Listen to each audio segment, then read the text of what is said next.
Along Old Hickory Lake in Sumner County, Hendersonville is one of the fastest growing communities in Tennessee. The city offers numerous opportunities to live, work, and play, and provides a unique blend of city living and spacious country surroundings. Our parks, lakes, rivers, and streams are a primary reason many people choose to live here, and our recent growth has led to many building opportunities for our developers. The city expects its developers to be good stewards of the local land and water, and holds you responsible for any violations of current standards and procedures. In this video, we will discuss why stormwater management is everyone's responsibility and how we can work together to keep Hendersonville's lakes, rivers, and streams enjoyable for generations to come.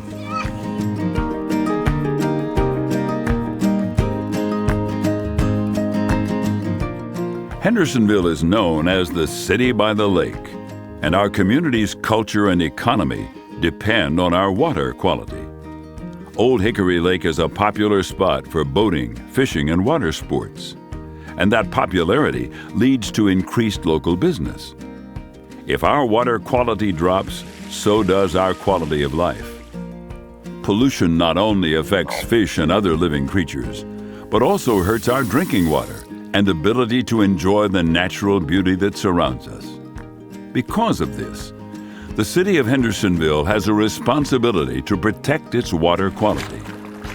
Approximately 60 miles of stream and 26 miles of coastline along Old Hickory Lake are maintained by the city so that everyone can enjoy these beautiful natural resources. The city must comply with federal, state, and local regulations and permits. In addition to Environmental Protection Agency, or EPA, regulations, the Tennessee Department of Environment and Conservation, or TDEC, requires the city to monitor and report on water quality regularly. By working with the city and complying with federal, state, and local standards, developers like you can help preserve Hendersonville's natural resources. All rainwater leaves the land as either groundwater or runoff. Runoff that occurs before water concentrates into a stream, called sheet flow, combines into ditches, creeks, and eventually arrives at the Cumberland River. This journey can be several miles long. For example, Drake's Creek begins near White House, Tennessee, and flows 17 miles until it reaches the Cumberland River.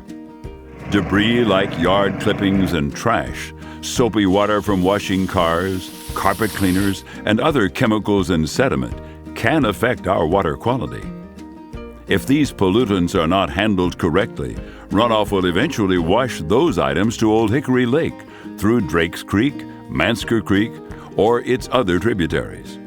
Construction sites are a primary source of sediment runoff, and developers must take steps to make sure that their construction projects do not contribute to it. All builders are required to plan for rain and storms prior to construction. Erosion Prevention and Sediment Control, or EPSC, plans should be sent to the city for review and approval before a construction project begins. They must include information on the land's topography, as well as best management practices and maintenance plans, and should be stamped by a licensed Tennessee professional engineer. Erosion prevention is the first and best approach to protecting our water quality. The best course of action for construction sites is to leave a site stabilized and stage construction activities to limit disturbance, and then stabilize disturbed land again as soon as possible. The following best management practices should be considered prior to any construction project. Always check the most recent version of the TDEC Erosion and Sediment Control Handbook for current requirements. Construction exits. Construction exits should be installed anywhere construction equipment will move on and off of your site. Avoid placing them on steep hills or near curves on public roads. It's also important to install a pad that is long enough and has stones large enough To knock any mud off the tires of construction equipment. Silt fences. Silt fences should be installed at the bottom of any slopes around your construction site and soil stockpile, as well as beside any ditches or buffer areas where sheet flow occurs. They should not be used in channelized flow locations. These fences should be trenched in and must be maintained throughout your project to avoid undercutting. Remove sediment regularly and replace any fencing that has been damaged. Check dams. Check dams should be put in place to slow down any water before it reaches storm drains. They are typically constructed of rock or sediment tubes.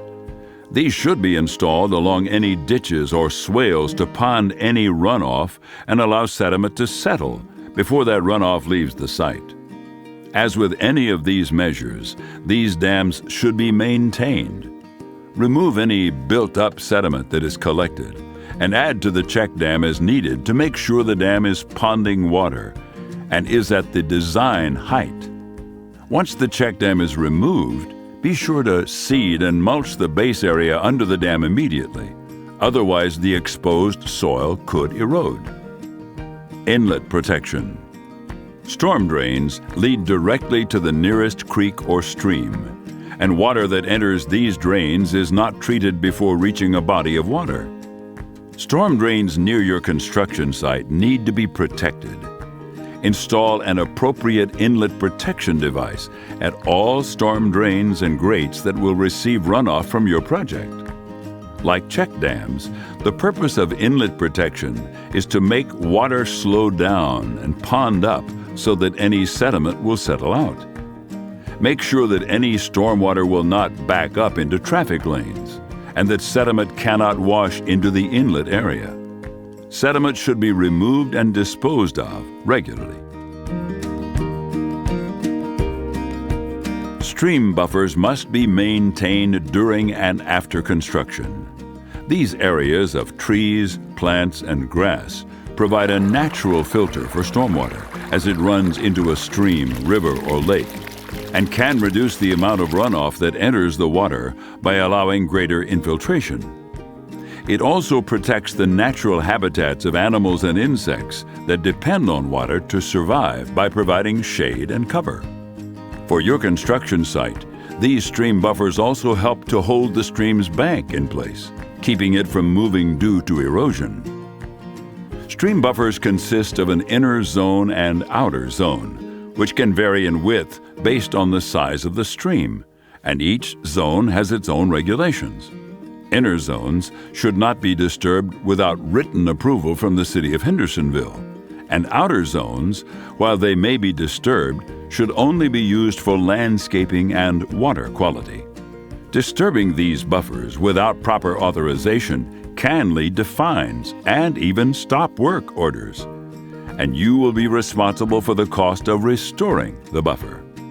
The City of Hendersonville's Public Works Department wants to work with you to make sure your project is completed the right way. Our Erosion Control Enforcement Officer will inspect your project regularly and can answer any questions you have regarding federal, state, and local regulations. If minor or moderate violations are found, you may be required to fix the issue within a certain time period. Major violations will result in a stop work order and a reinspection fee or a referral to the EPA or TDEC. Violations can result in fines and/or court costs. The city can work with you to fix issues. If the city has to fix unresolved issues, developers will be billed for the work. Because of the EPA's new requirements, enforcement will be more active than it has been in the past, and the city court will be used as needed. Penalties are subject to change, so check with the city to make sure your project is being maintained correctly. We all share the responsibility of protecting our rivers, lakes, and streams from pollution. By following federal, state, and local guidelines, you can help us maintain the natural resources in which our community prides itself and make this a great place for commerce. The City of Hendersonville Public Works Department is here to help you make sure that your site is maintained properly and that all regulations are being followed.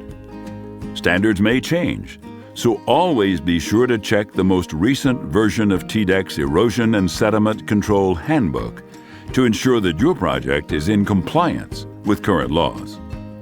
By working together, we can make certain that the water we depend on will be taken care of for years to come.